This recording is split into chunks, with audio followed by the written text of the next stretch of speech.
Good morning students, कैसे हैं आप सब लोग। आज आपका क्लास फोर्थ ये इन्वायरमेंट का लेक्चर है। हमने प्रीवियस लेक्चर में वर्कबुक के आंसर क्वेश्चन आंसर देख रहे थे। देखिए, जो आपकी ये टेक्स्ट बुक है उस सब में जो क्वेश्चन आंसर है वो हमने हमारी वर्कबुक में देख लेने हैं, ठीक है। तो थिंक एंड डिस्कस वाले जो भी क्वेश्चन वगैरह हैं, और यहाँ पे जो हमने देखा था कि put right in the box what are toilet, ये हमने देख लिया है, ठीक है। आपकी वर्कबुक में ही देख लिया था। अब यहाँ पे कि talk with the children in your class and fill in the table given below. In the last few months how many children in the class have suffered from any of this, write the name of this. तो यहाँ पे कुछ ऐसे बीमारियाँ हैं कि जैसे हमको नेम लिखना है कि डायरिया में कौन कौन है, फिर वॉमिटिंग में, तो ये सब आपको स्टमक अच्छे वाला, ये सब आपको जो भी स्टूडेंट के नेम है वो सब आपको यहाँ पे लिखने हैं, ठीक है। ये सिर्फ आपकी टेक्स्ट बुक में है, जैसे समझने के लिए है। Discuss with your teacher what you have found out from your survey. Make a report based on your survey and advise with by teacher. Read your report in the assembly. Put in. तो ये सब कुछ ऐसे जो होते हैं ना कि जो बीमार होते हैं बच्चे, उन सब के बारे में ये सब होता है, ठीक है। तो ये सब सिर्फ समझने के लिए। Elders vision, this story is about 30 years ago. ये 30 साल पहले की कहानी है। In Rajasthan village of Rajkot the problem of water was rise. तो राजकोट में एक राजमंदियाला करके विलेज है, तो वहाँ पे पानी की एक प्रॉब्लम हुई। The sarpanch of this village was a man with deep insight and vision.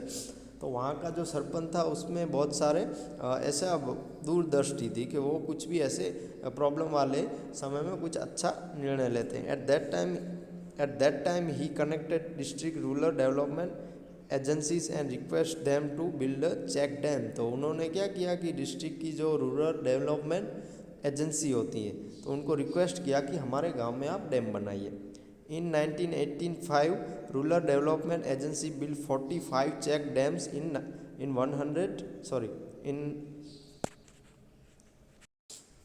कहाँ थे हम, हाँ, in 1985 Rural Development Agency built 45 check dams in 1090 Hector area in this village. तो उन्होंने इस 1090 हेक्टर एरिया में उन्होंने ये सब डैम बनवाया, ठीक है। Next year there was a heavy rain in this area. तो दूसरे साल बहुत सारी रेन हुई।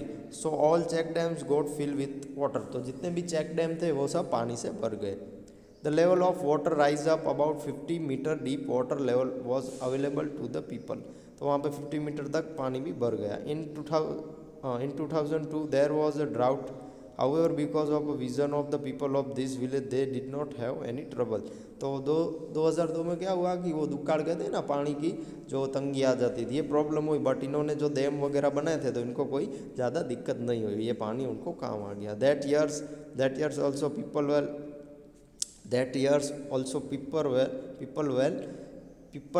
able to take crops for all the 3 season. तो इस पानी से क्या हुआ कि जो 3 सीज़न होती है ना, ये जो पाक वाली, जैसे इनको जो खेती की जो सीज़न होती है पाक के लिए इनको पानी मिल गया, ठीक है। People were happy and wealthy. तो जो वहाँ के पीपल्स खुश रहे और समृद्ध रहे, ठीक है। तो ये एक छोटी सी स्टोरी थी। अब जो वर्कबुक के आपके क्वेश्चन हैं थोड़े बाकी हैं, कितने बाकी हैं, चार बाकी हैं, वो देख लेते हैं। We should take water with a ladle from a matka. तो जो हम पानी मटका वगैरह से लेते हैं उसके बारे में है कि हमको जो इनके आंसर, मतलब कि हमको कारण होते हैं ना, गुजराती में आपने देखा होगा का कि कारण बताए वो, तो ये इस तरह से क्वेश्चन है, गिव रीज़न। तो हमको इनके कारण बताने हैं, ठीक है।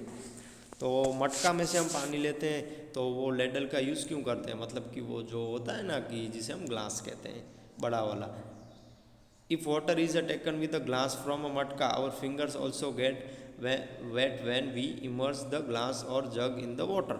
तो जो ये ग्लास से हम लेते हैं पानी, तो क्या होता है ग्लास जग से, तो हमारे जो फिंगर होते हैं वो मटका में टच हो जाते हैं, इसलिए हम वो कड़े वाला जो जग क्या ग्लास है उसका यूज़ करना चाहिए, ठीक है।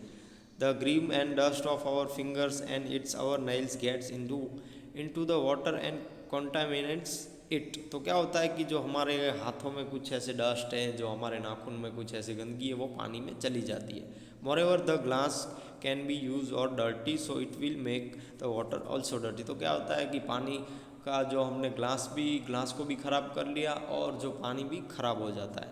Then when one drinks this unclean water one can fall sick. तो किसी ने आपने तो गंदा कर दिया, फिर कोई दूसरा जाएगा वो पानी पिएगा तो वो बीमार हो जाएगा, ठीक है। However if we take water from the matka while with a ladle none of this happen so we should take water with a ladle from a matka. तो हमको जो कड़े वाला जो ग्लास होता है ना उसकी हेल्प से ही पानी पीना चाहिए, ठीक है। तो इससे क्या होता है कि ये सब हैपन्स नहीं होता, मतलब कि ये सब प्रॉब्लम नहीं होती है। फिर सेकंड है कि one should boil water before drinking it in case of an epidemic. तो कोई ऐसी महामारी आ जाती है तो उसमें हमको पानी को बॉयल गर्म करके पीना चाहिए। When there is an epidemic, it is highly possible that there are germs in the water। तो जब ये समस्या होती है, क्या बोलते हैं, ये परेशानी होती है ना इपेडेमिक की, इपेडेमिक माने ये जो महामारी जिसे कह सकते हैं, ठीक है, कि जैसे कोरोना की अभी महामारी चल रही थी तो इस तरह से जो महामारी थी उस टाइप का, ठीक है। तो उसमें क्या होता है कि उसमें पानी में पहले से ही ये ख़राब होते हैं, मतलब कि पानी में जम्स वगैरह पहले से ही होते हैं। So water must be boil cooked and filtrate before drinking. तो जब भी हम पानी पीते हैं तो उसको गर्म करना चाहिए, फिल्टरेट करना चाहिए और उसको क्लीन रखना चाहिए। There is no possibility of falling sick when one drinks such water. So one should boil water before drinking it in case of an epidemic। तो epidemic जैसी परिस्थिति में, महामारी की परिस्थिति में हम जब भी पानी पिए तो हमको बॉईल करके पीना चाहिए, गर्म करके। फिर दो क्वेश्चन है कि prestige should be sprinkled in bathrooms and toilets.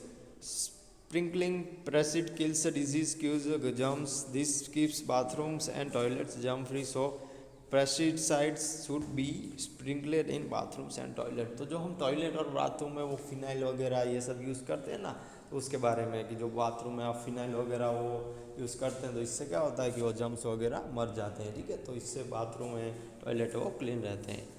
उसके बाद है in villages water of lakes and rivers does not remain clean. Village wash clothes and utensils bath where cattle on the banks of lakes and rivers or use banks of toilets and throw a lot of garbage into lakes and rivers। So water of lakes and river does not remain clean in village। तो जो गांव में ये नदी है, फिर lakes हैं, जो लेक्स वगैरह हैं, ठीक है, रिवर वगैरह हैं, झरने वगैरह हैं, तो वो क्लीन नहीं रहते। क्यों? क्योंकि वो गांव वाले क्या करते हैं कि जो कपड़े धोते हैं वहाँ पे, फिर उनके बर्तन वगैरह होते हैं, फिर जो एनिमल्स होते हैं उनको वहाँ पे ही बाथिंग कराते हैं। तो इससे क्या होता है टॉयलेट वगैरह वो सब इसमें ही जाता है और गांव का जो गार्बेज होता है वो भी लेक्स और रिवर में जाता है। तो इससे क्या होता है कि ये जो गाँव में लेक्स है, रिवर्स हैं, वो क्लीन नहीं रहते हैं, ठीक है।